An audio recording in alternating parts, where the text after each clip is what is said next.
Are you a micro business owner? Are you a sole trader?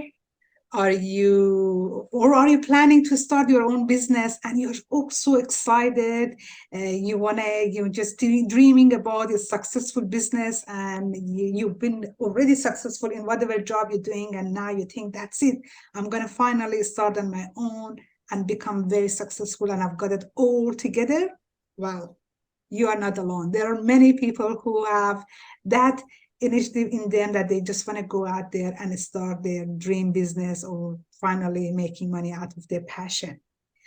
But I've got to be a bearer of the bad news here. I'm sorry for that. And that is that many businesses, actually the statistics shows that is more than 90% of the businesses, they fail in the first 3 years. And it's not just because they didn't love what they're doing. It's just because they were not very well prepared in what the business is all about, and separating their life and business life and know exactly what to do. Hi, my name is Helia Singh. I'm a wealth coach, and I can help you to fast track to financial freedom. But in today's episode that I'm interviewing top female coaches, I'm bringing you a very special guest here from Perth, Australia. It's actually down south in Perth, near Bunbury. And that's my beautiful friend, Toni O'Dea. So she's going to tell us all about how, for people who are running a micro business owners, or they are thinking of starting those business, how to become successful. She's a life coach with a specialty to help the micro business owner to find their niche and finding the best way to have the balance of life and business. Hi, Toni. Thank you very much for being here. Thank you so much. I really appreciate your time, and I'm sure everybody is nice, all ears. They want to know more about it. So please tell me all about this in your view. That why micro business owners, especially, they need your help. Yes, I actually find that as a micro business owner, whether that's a network marketer or a sole trader, or just someone who works by themselves, we actually find that it's very hard to separate our business from our life. So we've got a lot of things going on, and it actually ends up being that as a sole trader, as a micro business, you are the person that if something doesn't get done, it's because you didn't do it. If something does get done, it's because you did it. So, and I find that is the thing that will separate the success from the not successful, is that line of, can you get yourself to do the things that matter? Mm-hmm. Absolutely. Well, I know, I always tell my clients that starting a business, it's a very lonely business, because when you are by yourself, there is no one there to tap you on the shoulder and say, well done, you did a great job. Or if you just don't know what to do, or come and, help you. Or even, if, let's say, God forbid, if you fail or something goes wrong, to really be there and you to say, okay, fine, that's fine. Let's learn something from here and move on. So, and it all affects our life, especially us women, because we are the predominantly, the looking after the family.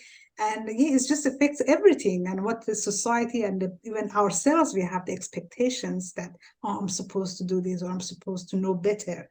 And that's very important, how, to have someone to help us to distinguish between these two. So please tell me more about it. In what way could you help the people? So, and why would you think that there is a problem there? Yeah, well, I've actually been a small business owner, my micro business, for over 25 years. And so I've been there, done that. I've had flowing moments where everything's going well, and I've had those moments where things haven't been going well. And I've really pinpointed that most of the time it was because of what people would call procrastination. Mm. But I've actually found that it's sometimes procrastination is just this big word to cover everything, and it doesn't really help us to actually take any steps, just labeling it, oh, I'm procrastinating. So many people actually say, oh, I'm a procrastinator, when actually It's an act. It's not who you are. So I've found over the years that that's been a big thing. So what I do in my coaching business is I actually help turn a little spotlight, or even like I love dogs. So for me, it's like I'm the little sniffer dog that will help find those little lost pockets of time, those reasons for not doing what you need to do. We're going to go through, we're going to sniff out exactly how that's happened and how you can fix it. Oh, wow. That is great. Amazing. Before we start the recording session, so you were mentioning about the 4 ways of that. Okay, you just think that these are the problem. Can you please take us through that? Okay. Yeah, sure. I actually think there are 4 reasons for procrastination to become a problem for us. And I think the first one that you want to look at is it disinterest? Rather than just labeling it procrastination, let's label it disinterest. So is it that you're actually bored, or you don't understand what you actually have to do? Because I think if it's one of those 2 things, it's very easy to go, really? Is that why? So being bored or disinterested is a really big one. If you've decided that that's not what it is, then the second one I would look at is apprehension. So is it that you're actually scared that you don't know how to do the thing well, or you don't know how to do it at all?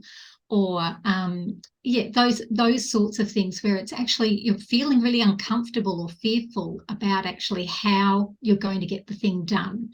So, and if it's that, then that's an easy fix too. If it's not that, then the next one I would look at, because the 4, they sort of layer on top of each other. The third one is it overwhelm?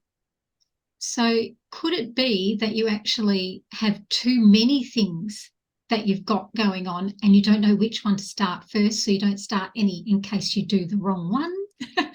or you're not quite sure what to do. And this is a big one with businesses in particular. We spend a lot of time doing things that won't make us money. We spend a lot of time avoiding the things that will make us money because we're overwhelmed with which things need to be done when. And then if it's none of those, but you still find yourself just spinning your wheels, it might actually be that you're dreaming. And dreaming is when you're so excited about the big picture of what's going to happen in the future that you forget to actually do the little daily tasks that actually need to be done today to get you there. So as you can probably tell, I've escalated them, but some of them are, you could have 1 or 2 or 3. Or all of the above. I'm guessing, as my personal experience, when I started my business, 2006, I started my business after, finishing with the banks and said, that's it, I'm done, I'll start my own business. Yes, definitely the dream, to me, dreaming was the biggest one. Yes. At first, I was dreaming, but then, as mentioned, this was like a bigger umbrella there, and then underneath, definitely all of that. The overwhelm was there. Some of the time the apprehension, and then of course, the procrastination. All of them. Everybody will start a business. Yes. And it is normal. That's what we are trying to tell the people. It is all okay, but how to navigate it, how to overcome it, is something that can be done with the help of a coach like yourself. Absolutely, because actually getting the awareness is your body's and your brain's. It's your brain's first signal. There's going to be some action going on, because once you know why you do what you do, so much easier. Absolutely. So much easier to take a step forward when you've got, it's like getting a diagnosis of anything. The minute you know what it is and how it affects you, you can go, now I know what to do to get over that. Like, so when we've got a cold, until we know exactly what the cold is, whether it's a stuffy nose, a headache, or a cough, we don't know whether to take the headache pills, the sinus relieving pills, or the cough syrup. So you have to know what is your reason behind not getting stuff done, to actually take action to get stuff done. Yeah, absolutely. It makes sense. Thank you so much for that. And that's very empowering, not only for people who are the business owners or micro business owners to learn this and navigate through it. And also it helped them. I can imagine that how to even find customers, how to attract the clients. Let's say when we hear no from a client, so you don't feel overwhelmed or take it personally that, so you can just then see that, okay, what is the customer is going through within these 4 things that is preventing them to make a decision. Absolutely. Once you're aware of these 4 and how to diagnose them, I suppose, how to identify them and how to overcome them, you'll be able to, and this is what I love about micro business owners, is personal life and business is so close together that what you're learning for your business, you can take home to your family. Yes. And I love, particularly when we're talking about women, how we can teach our daughters how to be better at being a woman, and we can teach our sons how to be fantastic with everybody. It's such a learning curve for everybody now, that we all can do such amazing things once we've got the awareness and once we've got the motivation. Absolutely. Thank you so much for that. So how people can get in touch with you? What is are you running a program, or is it a one-on-one coaching? So please take us through. Yeah, I actually do a little bit of both. I do have some online programs which actually have weekly coaching elements in it. So it is a program, and then you actually get me and we talk personal rather than just here's the program. Or if you want to dive really deep, really quick, we can do one-on-one coaching as well. So you can go a one-off or the six package. I like the 6 package because there's normally more than one problem, unfortunately. We don't normally just have one thing that if I fix that, everything's honky-dory. It's actually more than one normally. So people can find me on Facebook, just under Toni O'Dea, TONIDEA, or I've got a website where you can actually find out all about the programs and what else I do, which is all the W's, ToniO'DeaLifeCoach.com.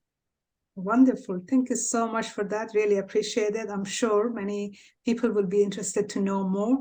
And I strongly suggest whoever is starting a business, especially startups, definitely have a chat with Toni, because you don't want to go through all those headache and heartache of, not knowing what to do in your business and having bad experience and then reach out for help. Yeah. This is the time to actually reach out and be strong, become resilient business owners. Yeah, and proactive rather than reactive. Yes. It is, it's easier. It's easier to keep your ball rolling than it is to stop it and start again. Yes. Perfectly said. Perfectly said. Thank you so much for that. Well, folks, now you've heard it all. If you want to start a business, or if you know someone who's got a business and maybe they are not doing as great as they think they should be doing, please share them this video and tag them in this video.